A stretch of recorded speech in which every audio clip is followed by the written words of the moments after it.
যেদিন আপনি স্পটে ছিলেন সেদিন কিন্তু ১৯ জন মারা গিয়েছিলেন। আমার পাশে একজন, বাম পাশে একজনের মাথায় গুলি লাগলো। নেপালের সবচেয়ে শীর্ষ ধনী বিনোদ চৌধুরী, সেই বিনোদ চৌধুরীর বাড়ি হচ্ছে টিম হোটেলের একদমই পাশে, তার বাড়ি লাগিয়ে দিল আগুন। বাংলাদেশ টিমের হোটেলের 4 সাইড থেকে আগুন জ্বলছে। প্লেয়ারদের বললাম যে ভাই আপনারা ভেতরে যান, ওরা যে কোনো মুহূর্তে কিন্তু ঢুকে যেতে পারে। 2 বস্তা 3 বস্তা করে টাকা নিয়ে যাচ্ছে। সবকিছুই ক্যামেরায় রেকর্ড করছি, কিন্তু সবকিছু আমি পাবলিশ করতে পারিনি ওই মুহূর্তে, কারণ হচ্ছে আমাকে ইমিগ্রেশন পার করে আসতে হবে নেপাল থেকে।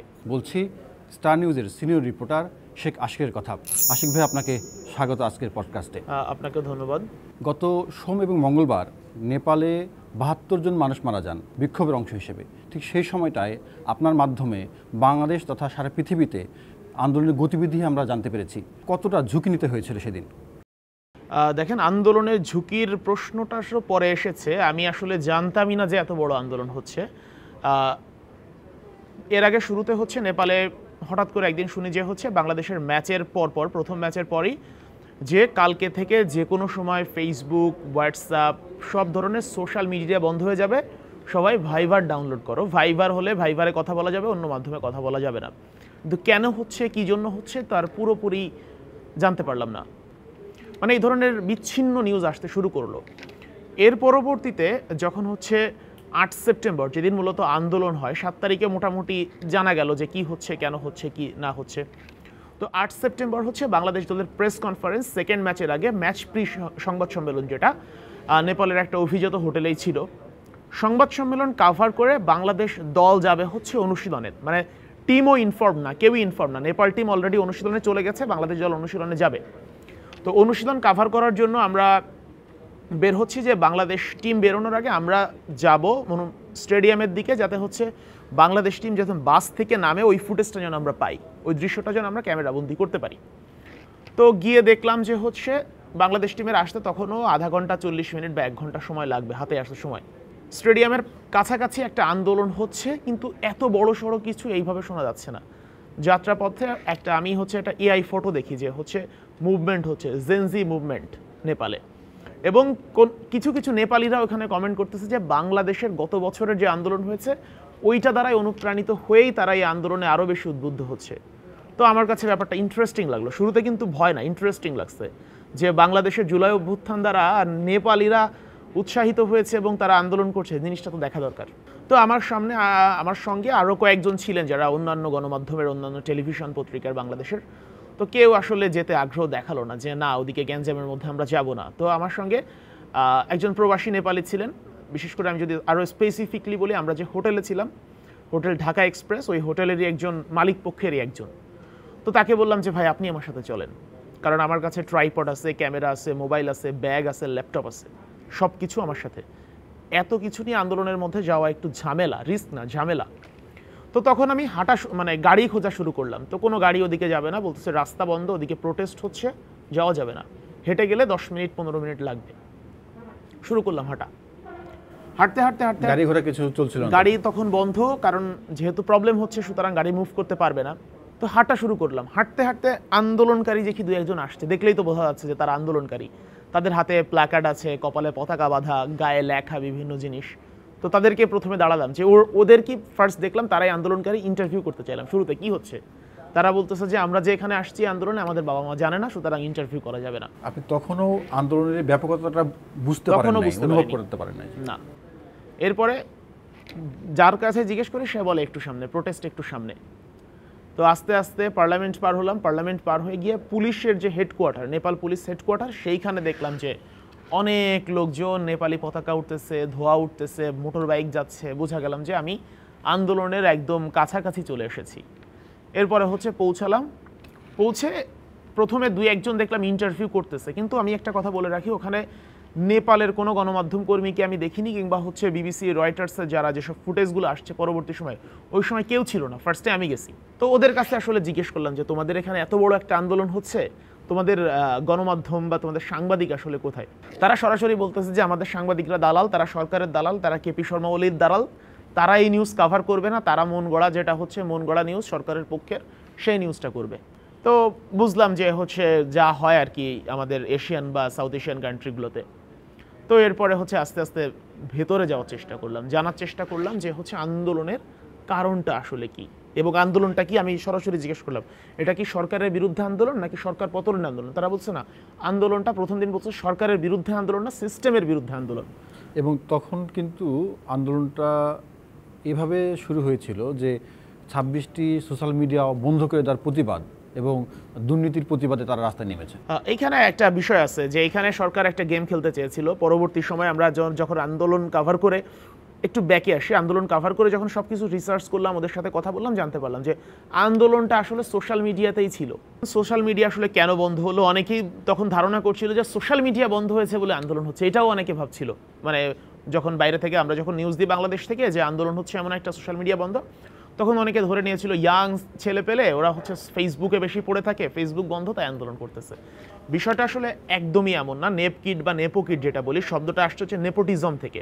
মূলত ফেসবুক বা সোশ্যাল মিডিয়া, ইনস্টাগ্রামে আন্দোলনটা শুরু হয় হচ্ছে তাদের বিরুদ্ধে যারা হচ্ছে বাবার টাকায়, যারা সোজা কথায় আমরা যদি বলি আলালের ঘরের দুলাল বা ধনির দুলাল, যারা হচ্ছে বাবার টাকায় ফুটানি করে, একদম সোজা ওদের ভাষায়, যা হচ্ছে নিজের যোগ্যতায় কিছু না, বাবার টাকা দিয়ে যারা হচ্ছে আভিজাত্যপূর্ণ জীবনযাপন করে, বিলাসী জীবনযাপন করে, আরও স্পেসিফিক বলতে গেলে হচ্ছে এমপি মন্ত্রীর ছেলে মেয়ে যারা আছে, তাদের বিরুদ্ধে আন্দোলন ছিল নেপকিট বা নেপোকিট আন্দোলনটা।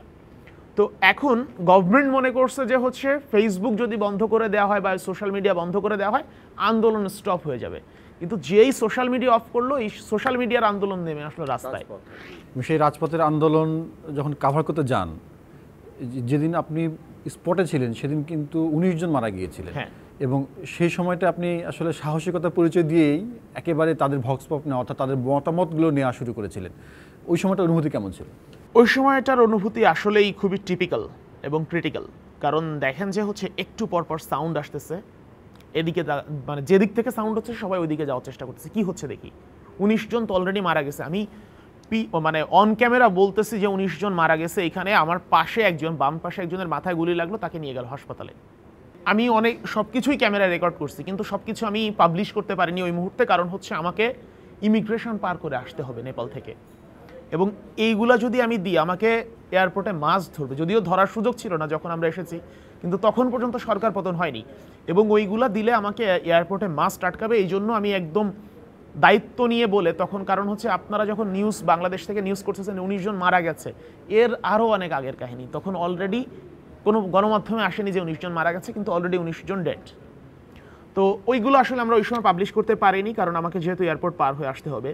তো এই যে মানে হুটহাট এমন হচ্ছে, গুলি চালাচ্ছে পুলিশ, মাথায় গুলি লাগতেছে, অ্যাম্বুলেন্স নিয়ে যাচ্ছে, অ্যাম্বুলেন্সে করে তুলে নিয়ে যাচ্ছে, এবং আন্দোলনকারীরা শুধুমাত্র অ্যাম্বুলেন্সকে ছাড়তেছে, এছাড়া অন্যান্য গাড়ি ছাড়া হচ্ছে না। তো রিস্কের কথা বলতেছিলেন, রিস্ক তো অবশ্যই থাকে, কিন্তু আমরা যদি বাংলাদেশের আন্দোলনের সাথে তুলনা করি, পৃথিবীর যে কোনো দেশের আন্দোলন আসলে নস্যি হয়ে যায়।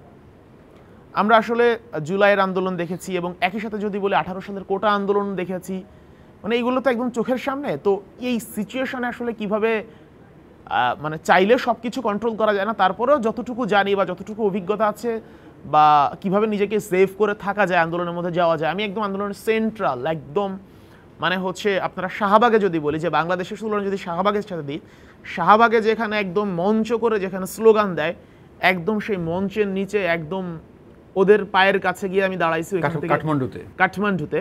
এটা হচ্ছে পুলিশ হেডকোয়ার্টারের সামনে। তো ওদের পায়ের সামনে আমি দাঁড়াইছি, স্লোগান দিচ্ছি, এবং ওদের কাছ থেকে অনেকে যারা স্লোগান শেষ হচ্ছে বা তারা যখন দাঁড়িয়ে দাঁড়িয়ে বক্তৃতা দিচ্ছে, সেই বক্তৃতা শেষ হলে তাদেরকে ডেকে এনে, যার বক্তৃতা শেষ হচ্ছে তাকে ডেকে নিয়ে আমি আবার ইন্টারভিউ করতেছি। আচ্ছা, সেদিন তো পার হয়ে গেল, পরদিন আপনাদের হোটেলে অনেকটা বন্দি অবস্থায় থাকতে বলা হয়েছিল, হোটেল থেকে বের হতে নিষেধ করা হয়েছিল। তারপর আপনি বের হয়েছেন এবং অনেক দূরে মোটরসাইকেল ভাড়া নিয়ে তারপরে আমাদেরকে আপডেট দিয়েছেন, সেই গল্পটা যদি। আমাকে আসলে দূরে যেতে হয়েছে, বাধ্য হয়েছে। আমার হোটেলের পাশেই সকালবেলা বের হয়ে দেখি আন্দোলনকারীরা, মানে যারা আন্দোলন করছে, এরা ওদের সাথে সকালে একসাথে আমরা নাস্তাও করেছি। তো নাস্তা করার পর ওরা দেখি যে তখন আন্দোলনে গেছে। এবং এখানে আরেকটা বিষয় আছে, সেটা হচ্ছে আগের দিন মানে 8 সেপ্টেম্বর যে আন্দোলন হয়েছে, ওই দিন শুধুমাত্র দেখেছি আমি শিক্ষার্থীদের, যারা অ্যাকচুয়ালি জেনজি, তাদেরকেই দেখেছি। কিন্তু পরের দিন হচ্ছে গার্জিয়ানরা যুক্ত হয়েছে, সকল বয়সী মানুষ, আসলে পরদিন গণ আন্দোলন যাকে বলে, সকল বয়সী মানুষ যুক্ত হয়েছে ওই আন্দোলনে। এবং ওই যে আগুন লাগলো, আগুন লাগানোর সামনে আমি হচ্ছে ক্যামেরায় রেকর্ড করলাম, নিজে দাঁড়িয়ে কথা বললাম ক্যামেরার সামনে। এখন ওইটা যে অফিসে পাঠাবো, ঢাকায় পাঠাবো কাঠমান্ডু থেকে, ইন্টারনেট তো নাই, মোবাইলের সিমের ইন্টারনেট তো আগেই বন্ধ করে দিয়েছে। এর পরবর্তী সময় হচ্ছে আমার হোটেলের পাশে হচ্ছে বৈদ্যুতিক তারটার সব পুড়িয়ে দিয়েছে, ওয়াইফাই তার পুড়িয়ে দিয়েছে, সুতরাং ইলেকট্রিসিটির কোনো উপায় নেই। তো এখন আমরা যাই হচ্ছে বাংলাদেশ টিম, আমাদের পরবর্তী গন্তব্য হচ্ছে বাংলাদেশ যে টিমে আছে, টিম হোটেলে আছে, যে হোটেলে আছে বাংলাদেশ, তো ক্রাউন ইম্পেরিয়াল হোটেলটার নাম, এটা কাঠমান্ডুতে, কিন্তু আমাদের হোটেল থেকে, আমাদের থামেল থেকে ওইটা হচ্ছে 6-7 কিলোমিটার দূরে, কোনো গাড়ি নাই, এবং বাইক যেগুলো আছে সেগুলো একান্তই ব্যক্তিগত বাইক, কেউ হচ্ছে রাইড শেয়ারিংয়ের বাইক না ওগুলো। তো অনেক রাস্তা হাঁটার পর পেছনে ল্যাপটপ, ক্যামেরা, চার্জার, 2টা ট্রাইপড, সব কিছু নিয়ে অনেক ওজন, এগুলো নিয়ে হাঁটছি আমি এবং আরও একজন সহকর্মী ছিলেন টিএস স্পোর্টসের। তো আমরা হাঁটছি, হাঁটতে হাঁটতে হাঁটতে হাঁটতে একজন বাইকওয়ালা খুব রিকোয়েস্ট করার পর সে হচ্ছে রাজি হয়েছে, কিন্তু তার সঙ্গে ওই মুহূর্তে আমরা ভাড়া নিয়ে কোনো কথা বলিনি, যে ভাড়া নিয়ে কথা বলে সে যাবে না আমরা শিওর জানি। সে বলল তোমরা চুপ করে বসো, আমরা তোমাকে একদম মানে এই শহরের মধ্যেও যে গ্রামের রাস্তা আছে, একদম উঁচু নিচু পাহাড়ি রাস্তা, ওইখান থেকে তোমাদেরকে নিয়ে যাব হচ্ছে হোটেলে, সময় একটু লাগবে কিন্তু নিরাপদে যাব। যেতে যেতে রাস্তার প্রতি জায়গায় একটু পরপর দেখি আগুন জ্বলছে, মশাল জ্বলছে, আন্দোলন হচ্ছে, এগুলোর মানে কাটিয়ে অনেক সময় পর আমরা টিম হোটেলে যাই।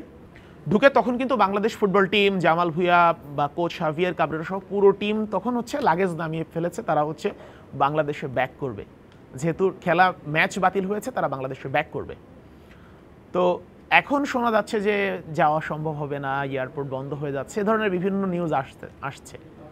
তো এক পর্যায়ে শিওর হয়ে গেলাম যে আমরা বিমানবন্দর বন্ধ, বাংলাদেশ টিম যেতে পারবে না, টিম হোটেলের ফুটবলাররা সব রুম চেক আউট করে ফেলেছে। এখন নতুন সংকট দেখা দিল কি, ফুটবলারদের মোটামুটি 30-35 জনের বহর, কোচ, টিম অফিসিয়াল এবং প্লেয়ার সহ 30 জনের জন্য মোটামুটি রুম আছে তখন 3টা। সিদ্ধান্ত হলো যে ফুটবলারদের জন্য আর উপায় নেই, রাত থাকতে হবে তাদের ওই 3 রুমেই, মোটামুটি এক একজন রুমে 8-10 জন করে থাকতে হবে, গাদাগাদি করে। সেটা তো রাত। এখন দিনের বেলা যে বড় সংকট সবচেয়ে হচ্ছে নেপালের সবচেয়ে শীর্ষ ধনী বিনোদ চৌধুরী, সেই বিনোদ চৌধুরীর বাড়ি হচ্ছে টিম হোটেলের একদমই পাশে, মানে ওয়ালের এপার ওপার। তো এখন যেহেতু সবচেয়ে শীর্ষ ধনী, একই সঙ্গে রাজনীতিবিদ, তার উপর তো অনেক ক্ষোভ আন্দোলনকারীদের, তার বাড়ি লাগিয়ে দিল আগুন। এদিকেও অন্যান্য ধনী ব্যক্তিদের আগুন, রাজনীতিকদের বাড়ি, সব বাংলাদেশ টিম বসে আছে হোটেলে, বাংলাদেশ টিমের হোটেলের 4 সাইড থেকে আগুন জ্বলছে। জামাল ভুঁইয়া একটা ভিডিও করে সোশ্যাল মিডিয়া দিয়েছিল, অনেকেই দেখেছে। তো এখন বাংলাদেশ টিম যখন তখন তো আসলে হোটেলের উপরে থাকার সুযোগ নাই, যেহেতু চারদিকে আগুন জ্বলছে, ওই আগুন যদি হোটেলে লেগে যায় কি হবে।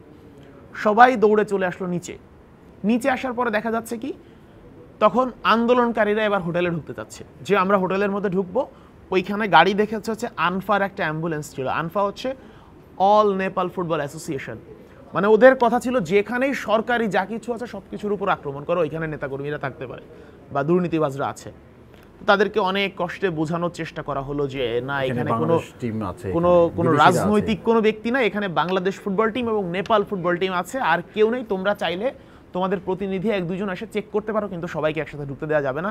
নিরাপত্তা ইস্যু, দেশের মান সম্মানের প্রশ্ন, দেশের মানে সব কিছু নিয়ে আসলে দেশের যে মান সম্মান নিয়ে ইস্যুটা দাঁড়িয়ে গেছে, এবং বিদেশিদের উপর যদি কোনো সমস্যা হয় সেটা হচ্ছে আমাদের মানে কেপি শর্মা ওলির কিছু না হলে আমাদের নেপালিদের জন্য বিষয়টা খারাপ হবে।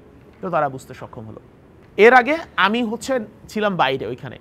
তো আন্দোলনকারীরা যখন ঢোকার চেষ্টা করেছে, আমি তো আগের দিন আন্দোলনকারীদের সঙ্গে কথা বলেছি, কিন্তু ওই যে মানে একদম সেন্ট্রালে যারা ছিল ওদের সঙ্গে এই লোকালি যারা আন্দোলন করছে এদের সাথে মনে হলো বিহেভগত অনেক অমিল আমি দেখলাম, যে এরা একটু আরও বেশি এগ্রেসিভ এবং বয়সের পার্থক্য অনেক। তো শেষ পর্যন্ত তাদেরকে আমি হাভিয়ার কাবরেরাকে বললাম ইংরেজিতে, তো তোর বাংলা বুঝবে না, যে তুমি দৌড়ে ভেতরে যাও। প্লেয়ারদের বললাম যে ভাই আপনারা ভেতরে যান, ওরা যে কোনো মুহূর্তে কিন্তু ঢুকে যেতে পারে হোটেলের মধ্যে। তখন হচ্ছে প্লেয়াররা দৌড়ে উপরে চলে গেল। যাওয়ার পর এরপরে তো আবার সে আগুন বাড়তেছে বাইরে। এখন ফুটবলাররা আবার নিচে নামলে এর মধ্যে বাফুফে থেকে, বাংলাদেশ ফুটবল ফেডারেশন থেকে ফোন দেওয়া হলো। কারণ হচ্ছে তো ওইখানে তো গণমাধ্যম কর্মী অনেক নেপালে, কিন্তু মাত্র আমরা 3টা টেলিভিশনের 3 জন শুধুমাত্র টিম হোটেলে পৌঁছাতে পেরেছি, আর কোনো পত্রিকা কিংবা টেলিভিশনের কেউ যেতে পারেনি। তো এখন বাফুফের সভাপতি নিজেই ফোন দিলেন যে গণমাধ্যম কর্মী যারা আছে এবং একই সঙ্গে ফুটবলার যারা আছে সবার কাছে একটাই অনুরোধ, এই মুহূর্তে যা কিছু ঘটছে আপনারা এগুলো নিউজে দিবেন না কিংবা সোশ্যাল মিডিয়ায় দিবেন না, আতঙ্কিত না হন। হ্যাঁ, কারণ হচ্ছে দেখেন যে ফুটবলারদের পরিবার আছে, টিম অফিসিয়ালদের পরিবার আছে, বিশেষ করে ধরেন যে একজন ফুটবলারের মা, সে কিন্তু এত ডিপলি বুঝতে পারবে না যে এই আন্দোলনের অবস্থা আসলে কি। তখন যে দেখবে যে হচ্ছে তার ছেলেটা এই আন্দোলনের মধ্যে পড়েছে, দুশ্চিন্তা করবে, কান্নাকাটি করবে। তো যাতে কেউ প্যানিক না হয়, আমরা ওই মুহূর্তে আন্দোলনের মানে হোটেলের কি অবস্থা, অনেক ফুটেজ আমার কাছে ছিল যে ফুটবলাররা লাগেজ নিয়ে দৌড়াদৌড়ি করছে, কেউ লাগেজ ভুলে গাড়িতে রেখে এসেছে, ওই লাগেজ কীভাবে আনবে, কেউ উপরে রেখে এসেছে, এখন যদি আগুন লাগে সুতরাং উপরে যাওয়ার দরকার নেই, লাগেজ আনার দরকার নেই, আগে জীবন বাঁচাই, এই সিচুয়েশন। তো আমরা সব ধরনের আপডেট দেওয়া বন্ধ করে দিলাম যে কেউ যাতে দেশে বসে প্যানিক না হয়। এবং আস্তে আস্তে করে আমরা দেখেছি যে ওই দিন রাতেও আমরা গণভবন লুটপাট দেখেছি। হচ্ছে এই যে বিজয়ের পরে হচ্ছে যে ক্ষোভটা থাকে, ক্ষোভের যে বহিঃপ্রকাশ, সেটা আমরা গণভবনে দেখেছি। ঠিক একই সাথে বিনোদ চৌধুরীর বাড়িতেও দেখলাম যে রাত 8টা-9টা বাজে তখনও হচ্ছে টেলিভিশন নিয়ে যাচ্ছে কেউ শুরুতে তো টাকা দেখলাম যে হচ্ছে শুরুতে যখন দিনের বেলা দেখলাম যে একজন 2 বস্তা 3 বস্তা করে টাকা নিয়ে যাচ্ছে, নেপালি রুপি আর কি। এরপরে হচ্ছে যে যার যা মন চাচ্ছে নিয়ে যাচ্ছে, যা সবার একটাই কথা যে এগুলো হচ্ছে আমাদের করের টাকায় তারা ফুলে ফেঁপে বড় হয়েছে, আমার করের টাকার জিনিস আমি বুঝে নেব, এই যে মানে একটা গণজোয়ার যেটা। তো এরপরে দেখলাম যে টিম হোটেলে বাইরে আসলাম, বাইরে এসে দেখলাম যে কোথাও মার্সিডিজ ফুটছে, মানে দামি দামি গাড়ি যারা বের করেছিল একদম হোটেল থেকে বের করে বা হচ্ছে বিনোদ চৌধুরীর বাড়ি থেকে বের করে সে গাড়িগুলো পুড়িয়ে দেওয়া হচ্ছে। তো এই হচ্ছে প্রধানমন্ত্রী পদ ছাড়েননি। না, আমি যে সিচুয়েশনের কথা বলছি এর মাঝামাঝি সময়ে অলি পদ ছেড়েছেন দুপুরবেলা। ওই দিন 9 সেপ্টেম্বর দুপুরবেলায় হচ্ছে অলি পদ ছেড়ে দিয়েছেন। আচ্ছা, বাংলাদেশের আন্দোলন থেকে তারা ইন্সপায়ার্ড হয়েছে, এই কথাগুলো আমরা সরাসরি তাদের মুখে শুনেছি। বাংলাদেশের আন্দোলনের সঙ্গে তাদের এই অভ্যুত্থানের আন্দোলনের কোনো পার্থক্য দেখছেন বা মিল অমিল কি আছে? মিলটাই বেশি আমি দেখেছি, মিলটাই বেশি। কারণ হচ্ছে দেখেন যে একদম রিসেন্ট টাইমের দুটো ঘটনা 24-25, এবং আরও মিল হচ্ছে এখন যেহেতু সোশ্যাল মিডিয়ার যুগ, বাংলাদেশে কি হয়েছে, ইভেন আপনি যদি শ্রীলঙ্কারটা কথা বলেন, শ্রীলঙ্কা যা হয়েছিল ওখান থেকে বাংলাদেশে যে গণভবনে ঢোকাটা যাই হোক, এটা কিন্তু শ্রীলঙ্কাকে দেখেই বাংলাদেশের যারা জনগণ আছে তারা সেটা করেছিল। শ্রীলঙ্কারটার চেয়েও এই দুইটা ঘটনা কিন্তু বাংলাদেশ নেপাল একেবারে ক্লোজ, এবং সোশ্যাল মিডিয়া আরও বেশি অ্যাক্টিভ এখন, সব কিছু লাইভ দেখেছে তারা, যে কারণে হচ্ছে মিলটা, ওই সাহসটা তাদের মধ্যে তৈরি হয়েছে যে বাংলাদেশ পারলে আমরা কেন পারবো না। এবং তারা ইন্টারভিউতে বলছিল আমরা বাংলাদেশ যারা ইন্সপায়ার্ড হয়েছি তাদেরও জেনজিরা আন্দোলন করেছে, আমরাও জেনজিরা আন্দোলন করছি। বাংলাদেশ তারা অনেক বেশি ইনফ্লুয়েন্স ছিল, কিন্তু তারপরেও তাদের আন্দোলনের ভিন্নতা ছিল, যেমন তাদের আন্দোলনে 2 দিনে 70 জনের মতো মারা গেছে। তো এইখানে হচ্ছে বাংলাদেশে তো সঠিক নিউজ আমরা অনেক সময় পাইনি, জুলাই আন্দোলনের সঠিক নিউজ আমরা কখনোই তখন প্রকাশ করা সম্ভব হয়নি। এবং আরও একটা বিষয় ছিল হচ্ছে সেটা নেপালিরা আসলে মানে এত আন্দোলনে অভ্যস্ত না। বাংলাদেশে যেমন ধরেন আপনার 15 বছর ধরে এক গভর্নমেন্ট ছিল, নেপালে কোনো গভর্নমেন্ট গেল 15 বছরে হয়তো বা কোনো গভর্নমেন্টই 5 বছর পূর্ণ করতে পারেনি। কেপি শর্মা ওলি 15-16 সালে প্রধানমন্ত্রী ছিলেন, আবার 18-21 সালে ছিলেন, আবার 24-25, অর্থাৎ উনি 2 বছর করে করে ছিলেন, আবার সরে গেছেন, যেটা বাংলাদেশে তার ভিন্নতা ছিল। হ্যাঁ, কেপি শর্মা, ওই যে নেপালে বললাম না, নেপালে আসলে সরকার হটানোর জন্য এত আন্দোলন হয় না। আপনি যদি এই আন্দোলনটা বাংলাদেশে হতো, 2 দিনের আন্দোলনের জীবনেও সরকার পতন সম্ভব হতো না। তো সেই জায়গা থেকে হচ্ছে গভর্নমেন্টের যে উইকনেসটা, কিংবা হচ্ছে তাদের যে, আবার যদি বলি যে এই সিচুয়েশন দেখে নিজে থেকে সরে যাওয়া, আমি দুইটাই বলতে পারি। ওকে, প্রথম দিনের এই প্রাণঘাতী আন্দোলন দেখার পরও আপনি পরের দিন আবার রাস্তায় গেলেন, আবার নিউজ কাভার করলেন, ঝুঁকিটা একটু বেশি নেওয়া হয়ে গেল না? ঝুঁকিটা আসলে অবশ্যই নেওয়া হয়ে যায়। আমরা যখন নেপাল থেকে আসি তখন হচ্ছে ফার্স্ট সেক্রেটারি যিনি হচ্ছেন বা ডেপুটি সেক্রেটারি যারাই ছিলেন, অ্যাম্বাসেডারও বলছিলেন যে আমাদের সবচেয়ে বড় চ্যালেঞ্জ ছিল সাংবাদিকদেরকে নিয়ে। তারা হুটহাট হোটেল থেকে বের হয়ে যায়। ফুটবলারদেরকে তো আটকে রাখা যাচ্ছে, কিন্তু সাংবাদিকদের তো হোটেলে আটকে রাখা যাচ্ছে না। তারা যখন তখন বের হয়ে যাচ্ছে, হুটহাট করে দেখি নিউজে, হুটহাট করে টেলিভিশন বা সোশ্যাল মিডিয়া নিউজ দেখতেছে যে বাংলাদেশি সাংবাদিকরা নিউজ দিচ্ছে। মানে এইটা হচ্ছে একই সঙ্গে যেন চ্যালেঞ্জ, একই সঙ্গে যে রিস্ক, আবার একই সঙ্গে যেমন আগ্রহটা যে এত কিছু ঘটতেছে আমার চোখের সামনে, নিউজটা আমি দিতে পারতেছি না, এটা দিতেই হবে আমাকে। আপনি চোখের সামনে ঘরবাড়ি পুড়তে দেখেছেন, গুলিতে আহত হতে দেখেছেন, আপনার নিজেরও অনেক বেশি আঘাত পাওয়ার আশঙ্কা ছিল। আমি এখানে শোতে আসার আগে একজন বলছিলেন যে আপনি নেপাল থেকে যে আপনি বেঁচে ফিরেছেন সেটা অনেক বড় কথা। আসলে বিষয়টা কি এরকমই? দেখেন যে আসলে বিষয়টা আমাদের ফেরাটা, আমরা যদি বলি যে 2টা ফেরা আছে, একটা হচ্ছে টিম হোটেল থেকে আমাদের হোটেলে ফেরা, অর্থাৎ 9 সেপ্টেম্বরের কথা যদি বলি, যাওয়ার সময় তো বাইক পেয়েছিলাম, আসার সময় পুরো 8-9 কিলোমিটার রাস্তা হেঁটেই আসতে হয়েছে আমাদের। এবং তখন হচ্ছে রাস্তায় দেখছি যে হচ্ছে তখনকার রাস্তার সিচুয়েশন কেমন, সরকার পতন হয়ে গেছে, 8-10 বছর বা 12-15 বছরের ছেলেদের গায়ে পুলিশের পোশাক, মাথায় টুপি, শরীরে হচ্ছে বুলেট প্রুফ, এটা পরে তারা ডিউটি করতেছে, স্লোগান দিচ্ছে, তো এই ধরনের সিচুয়েশন কিন্তু রাস্তায় রাস্তায় হচ্ছে। আমাদের ইচ্ছা করতেছে ভিডিও করতে, আবার করতেছি না, যে তারা যদি আবার ভিডিও করতে দেখে না আক্রমণ করে বসে। আচ্ছা, সেন্ট্রাল জেল থেকে শুরু করে সারা দেশের 26টি কারাগার থেকে কয়েক হাজার, প্রায় 13,000 বন্দি পালিয়ে যায় এবং কিশোরদের হাতে হাতে অস্ত্র ছিল। আমরা যেটা হয় আর কি বিপ্লব পরবর্তী বা অভ্যুত্থান পরবর্তী একটা রাষ্ট্রে, সেই সময়টায় আপনি ঘুরে ঘুরে ঘুরে ঘুরে দেখছেন, নিউজ সংগ্রহ করছেন, তথ্য সংগ্রহ করছেন, বোঝার চেষ্টা করছেন, ভয়াবহতাটা কেমন ছিল? ভয়াবহতা অবশ্যই ছিল। 9 সেপ্টেম্বর রাতে নেপালে হচ্ছে সবচেয়ে বড় দুটো অস্ত্রাগার লুট হয়ে গেছে, কোনো পুলিশ বলতে কিছু নেই। আবার নেপালে কিন্তু আমরা একটা জিনিস দেখেছি গিয়ে, পুলিশকে কিন্তু নেপালিরা খুব মান্য করে। সেই নেপালে পুলিশ বলতে কিছু নেই, আর্মিও সাহস পাচ্ছে না ক্ষমতা নেওয়ার আগে। এবং রাস্তার অবস্থা তো মানে একদম বিপ্লবের মধ্যে একদম যা থাকে সেই অবস্থা।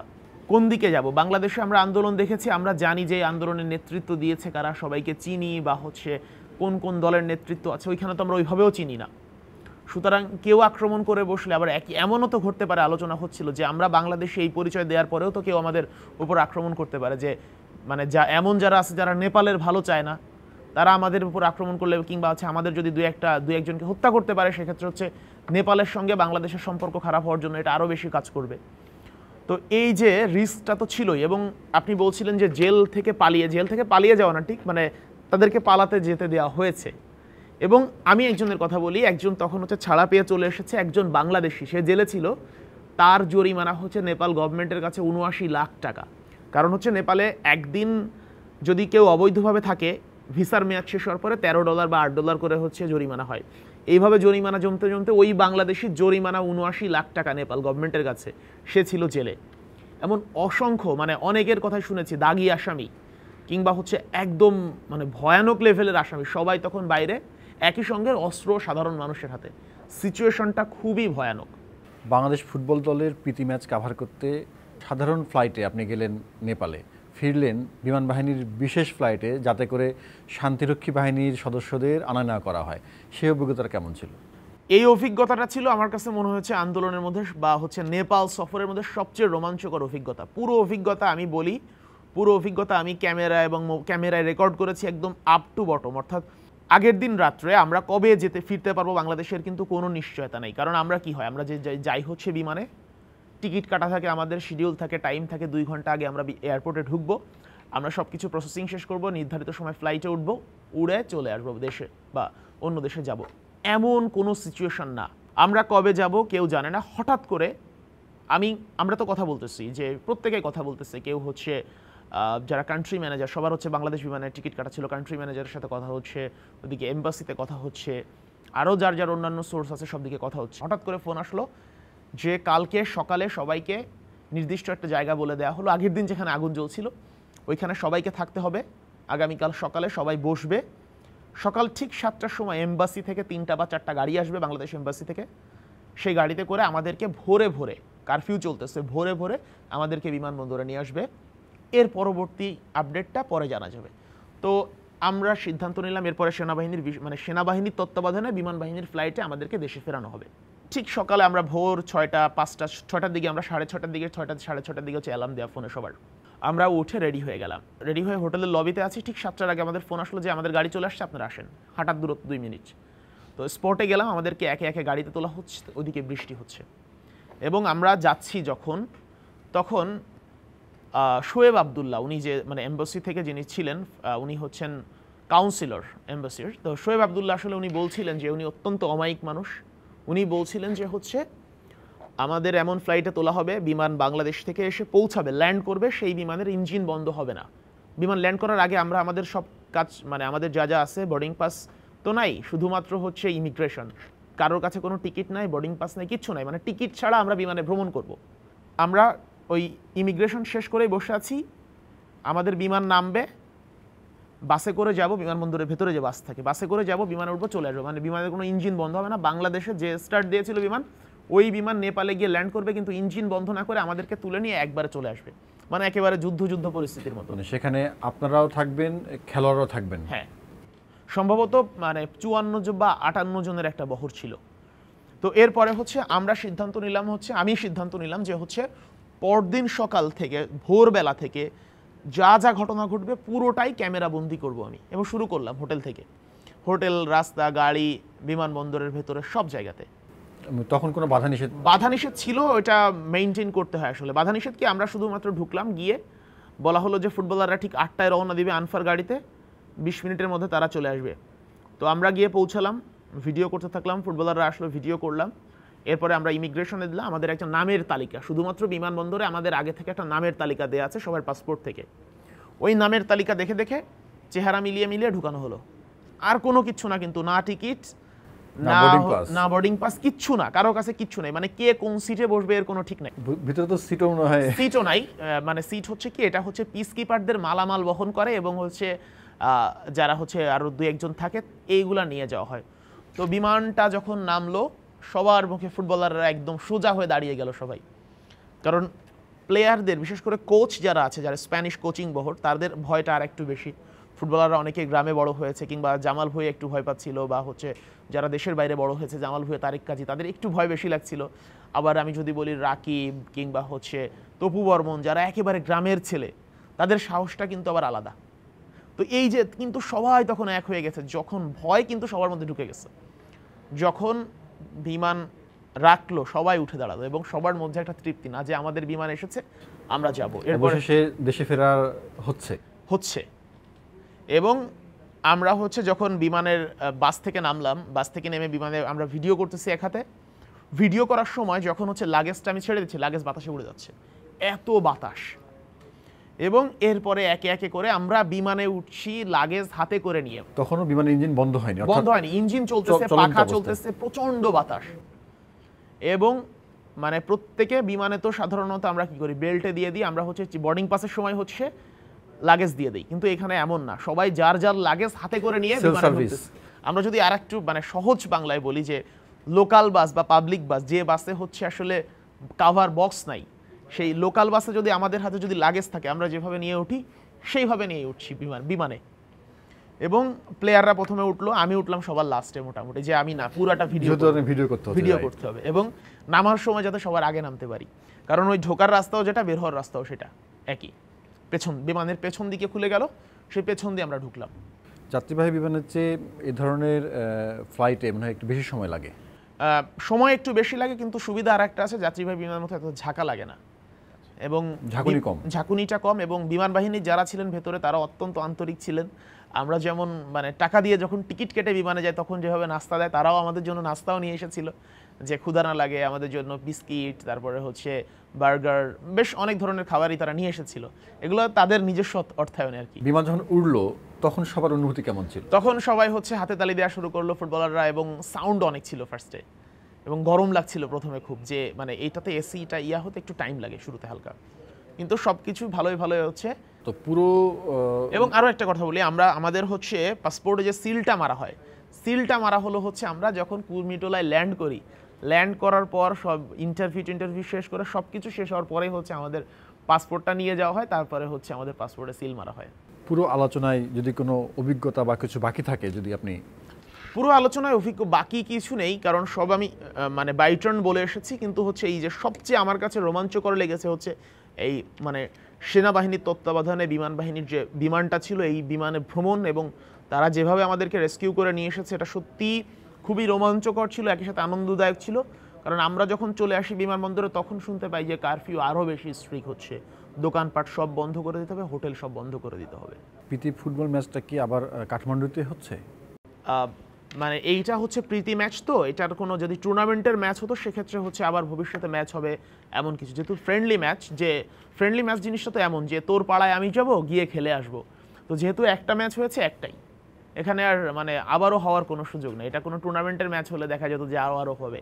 তবে ক্রীড়াঙ্গনের নেপাল বেশ সক্রিয়, হয়তোবা আরও ইভেন্ট হবে, আপনি আবারও নেপালে যাবেন এবং আশা করছি তখন আপনি অনেক বেশি সুন্দর পরিবেশ দেখতে পাবেন হিমালয়ের দেশটাকে, এবং সেই প্রত্যাশাই। হ্যাঁ, অবশ্যই, থ্যাংক ইউ আপনাকে। আমাদেরও ইচ্ছা ছিল নেপালের আসলে অনেক কিছু ঘুরে দেখার, কারণ আসলে আন্দোলন ছাড়া শেষ পর্যন্ত আর কিছুই দেখা হয়নি। দারুণ কিছু অভিজ্ঞতার কথা শুনলাম আশিক আপনার কাছ থেকে। স্টার নিউজের পক্ষ থেকে আবার ধন্যবাদ, কারণ আপনি এমন একটা সময় আমাদের কিছু তথ্য ফুটেজ দিয়েছেন, যেটা সত্যিকার অর্থে আমাদের স্টার নিউজের জন্য একটি আশীর্বাদ ছিল। শুধু স্টার নিউজের জন্যই নয়, এটি দেশ এবং বিদেশের দর্শকদের জন্য একটা ভালো আপডেট আপনার কাছ থেকে পেয়েছি। আপনাকে অসংখ্য ধন্যবাদ। আবার দেখা হবে। Thank you. ধন্যবাদ।